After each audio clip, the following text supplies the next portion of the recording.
अच्छा जी, पिछली वीडियो में हमने लेंस मेकर्स फॉर्मूला देखा था, सीखा था, तो अब उसी पे एक सवाल कर लेते हैं।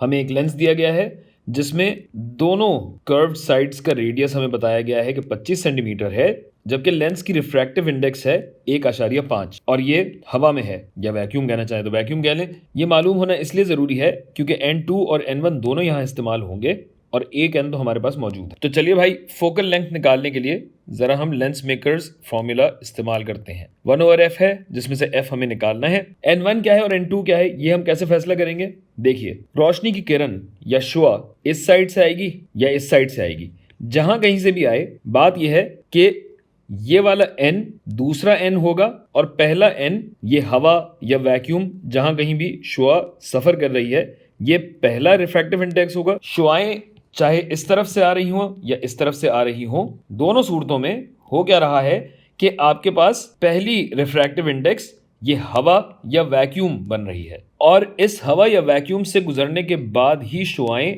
इस लेंस के अंदर जाती हैं, जिसका मतलब यह है कि लेंस की रिफ्रैक्टिव इंडेक्स हुई N2, जबकि हवा की या वैक्यूम की रिफ्रैक्टिव इंडेक्स होगी 1। और 1 कैसे और 1 क्यों है? क्योंकि हम जानते हैं कि हवा या वैक्यूम की रिफ्रैक्टिव इंडेक्स होती ही 1 है, तो हम यहाँ 1 ही लेंगे, जाहिर सी बात है।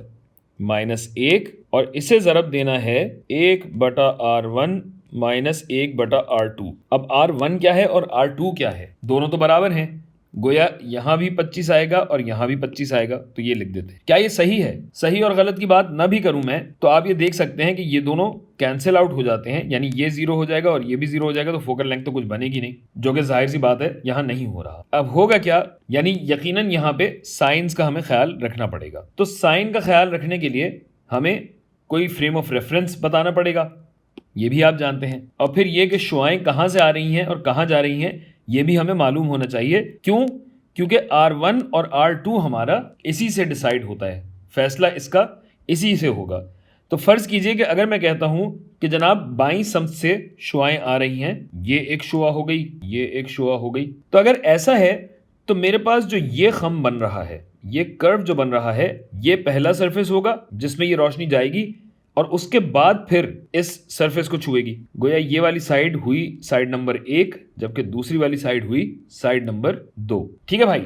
और अब हम ये देखते हैं कि हम किस जगह को पॉजिटिव लेंगे, किस जगह को नेगेटिव लेंगे। तो हमें फ्रेम ऑफ रेफरेंस बताना होगा, जो कि लेंसेज के केस में इस सेंटर को या मरकज को ही लिया जाता है। तो अगर ये मरकज O है और अगर मैं कहूं कि O के दाईं जानिब जो कुछ भी है वो मुस्बत लिया जाएगा और बाईं जानिब मनफी लिया जाएगा, जो कि हम अक्सर लिया करते हैं, तो अब देखिए कि R1 और R2 बन क्या रहा है।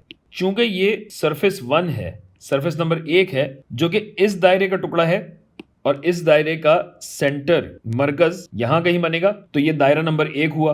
गोया इस दायरे का रेडियस हुआ R1। ठीक है भाई, 1/R1, तो 1/25 हुआ। मुस्बत होगा या मनफी होगा? चूंकि ये रेडियस O से लेके C1 तक बन रहा है, जो कि दाईं जानिब पाया जाता है, लिहाजा ये तो मुस्बत होगा, यानी ये सही है। ठीक है। और इसी तरह R2 हम देख भी सकते हैं और हम समझ भी गए हैं कि R2 यकीनन इस दायरे का निस्फ कतर होगा और इसका सेंटर कहीं अगर यहां पाया जाता है C2, तो हमारा रेडियस O से शुरू होके C2 तक जाएगा। गोया ये R2 मुस्बत नहीं होगा, ये होगा -25। और जब ये -25 हो जाएगा तो जाहिर है कि ये वाला मनफी हो जाएगा मुस्बत। गोया अब हमारे पास क्या बचा भाई? 1.5 -1, तो इसे जरा अलग से तमीज से लिख देते हैं। 1/f बराबर होगा 1.5 -1, गोया 0.5 आधा, जरब 1/25 प्लस 1/25 क्या होता है?